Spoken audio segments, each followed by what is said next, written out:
আচ্ছা, আপনারা যদি আমাকে বলেন বর্তমান বিশ্বে সবচেয়ে ভালো ইনভেস্টমেন্ট কোনটা হতে পারে?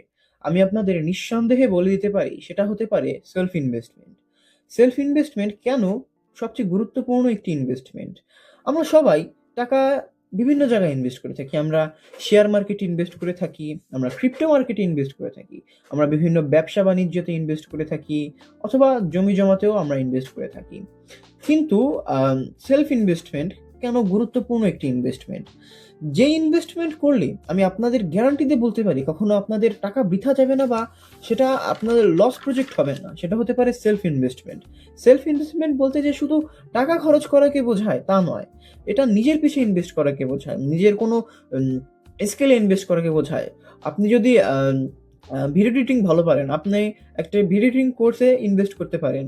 অথবা আপনি যদি ভাষা শিখতে চান, তাহলে আপনি সেই ভাষা শেখার কোনো কোর্সে ইনভেস্ট করতে পারেন। অথবা আপনি আপনার স্বাস্থ্য একটু বেশি বা আপনি আপনার হেলথের পিছে ইনভেস্ট করতে চাচ্ছেন, আপনি জিমে যেতে পারেন। আপনি জিমের একটা সাবস্ক্রিপশন বাই করতে পারেন। আপনি ১ দিন জিমে গেলেন, ২ দিন জিমে গেলেন, ৩ দিন জিমে গেলেন, তারপরে আর পারছেন না। ১ দিন স্কিপ নিলেন। চেষ্টা করবেন সপ্তাহে ৪ থেকে ৫ দিন জিমে যাবো এমন একটা টার্গেট সেট করবেন। আ আম এতে আপনার সেলফ কনফিডেন্স বিল্ড হবে। আর সেলফ কনফিডেন্স হলো আ আ আপনার সবচেয়ে বড় একটা হাতিয়ার সফলতার। আ আপনি যখন আপনার ভিতরে যখন কনফিডেন্স থাকবে, তখন আপনি যেকোনো কাজে আপনার ফোকাস বসাতে পারবেন। আ এছাড়াও আ নিজের প্রতি ইনভেস্ট করায় আপনি বিভিন্ন নতুন জিনিস শিখতে পারবেন। আপনারা চাইলে বই কিনে বই পড়তে পারেন। বই বলতে আমি কেমন বই বোঝাচ্ছি? যেকোনো প্রকার সেলফ ডেভেলপমেন্ট বই, যেমন এই যে আমার বই আছে 'how to talk to anyone' বা বিভিন্ন ধরনের বই আছে বাজারে 'ইকিগাই', 'ডোপামিন ডিটক্স'। আপনারা একটু রিসার্চ করে দেখতে পারেন।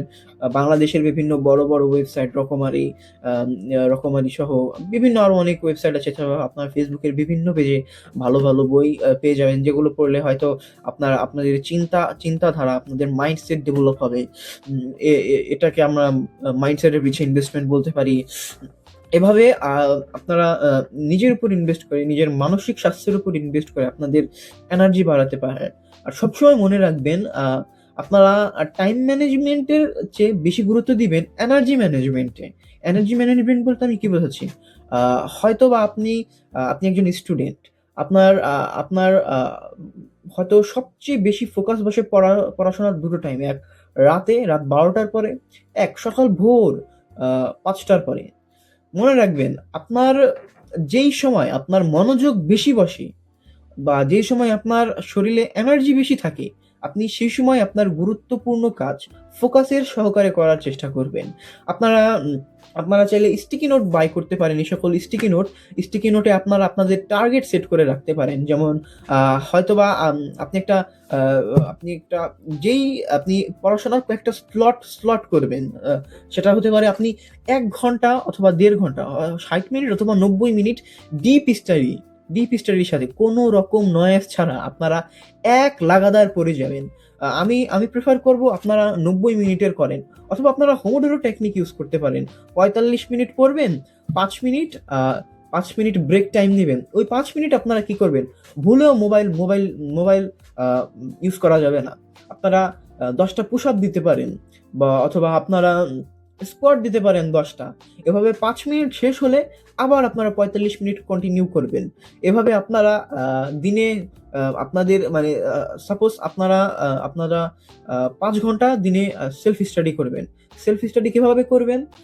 যদি আপনারা ৯০ মিনিটসের ডিপ স্টাডি স্লট ব্যবহার করেন, তাহলে আপনারা আ ৩ ৩টা ৩টা মতন স্লট কমপ্লিট করলে আপনাদের ৪.৫ ঘন্টা কমপ্লিট হয়ে যাবে।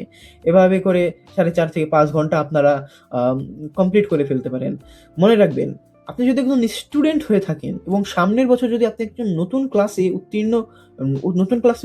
উঠবেন আরকি। অবশ্যই উঠবেন। তো আপনারা চেষ্টা করবেন আপনারা সূর্য ওঠার আগে আপনারা যাতে উঠে যান। সূর্য ওঠার আগে আপনাদের উঠতে হবে। সূর্য ওঠার আগে আপনাদের উঠে পড়ালেখা কন্টিনিউ করতে হবে। যদি আপনি টানা ৪০ দিন সূর্য ওঠার আগে পড়াশোনা অন্তত দিনে ওই টাইমে, অর্থাৎ আপনারা যদি ৫টা থেকে ৮টা পর্যন্ত ৩ ঘন্টাও যদি আপনারা ডিসিপ্লিন মেনে প্রত্যেকদিন এটা কন্টিনিউ করতে থাকেন ৩৬৫ দিন, 365 দিন তো আর পড়বেন না, এখানে ছুটি ছুটি থাকবে।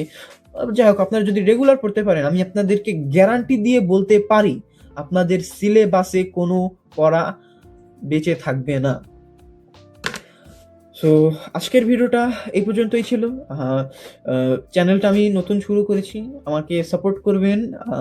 জানি না কেমন ভিডিও বানাচ্ছি, একটু কমেন্টে লিখে যাবেন আপনারা কোন কোন টাইপের ভিডিও চান, বা আপনাদের কোন বিষয়ে ভিডিও দিলে ভালো হয়।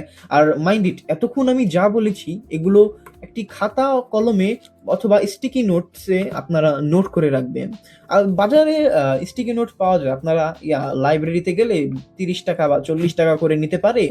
একটা স্টিকি নোট কিনে আপনারা এই টানিয়ে রেখে দিবেন, এতে আপনাদের একটা টার্গেট ফিক্স থাকবে। আর মনে রাখবেন, আপনারা যদি যে কোনো একটা কাজই করেন না কেন, সাপোজ আপনি সায়েন্স ব্যাকগ্রাউন্ডের, আপনি একটা চ্যাপ্টার শেষ করবেন, এখন ওই চ্যাপ্টারটা আপনি টার্গেট দিবেন, হয়তো 100% পূরণ করতে পারবেন না, কিন্তু যদি আপনি 80%ও পূরণ করতে পারেন, তাহলে ওটাই আপনার সাকসেস হবে। কারণ একজন মানুষ 100% কখনোই কমপ্লিট করতে পারে না, তবে 80%ও যদি আপনি ওটাকে কমপ্লিট করতে পারেন, তাহলে সেটা আপনার উপরে ভালো একটা ইফেক্ট ফেলবে। আসসালামু আলাইকুম, ভালো থাকবেন।